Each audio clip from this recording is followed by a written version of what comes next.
वालेकुम व्यूअर्स, एक और ठंडे ठंडे दिन मुबारक हो आपको। बादल आए हुए हैं और हम जा रहे हैं ऑफिस। और एक दो बूंदें पड़ी हैं जी। जी हाँ, बारिश स्टार्ट हो गई है और बड़ा ठंडा ठंडा सा एक और दिन हमारा मुंतज़िर है। ओ प्यारी चिड़िया, मुझे तुम बहुत अच्छी लगती, तुम्हारे आने की बड़ी खुशी होती है मुझे। ये देखें, ये बर्ड कितना यूनिक है ना।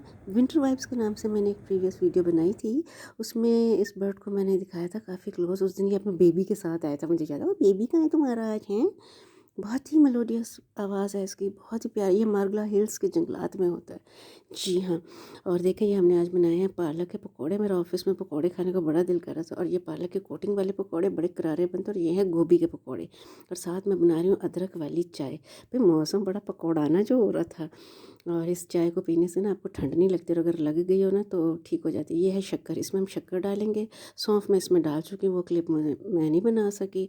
और इसको खूब बॉयल आ रहा है, ये मुझे चीख चीख के कह रही है आ जाओ, मैं तुम्हारे यहाँ इंतज़ार कर रही हूँ, और कितनी देर है। तो आप भी जाइए और इन्जॉय कीजिए। अल्लाह हाफिज़।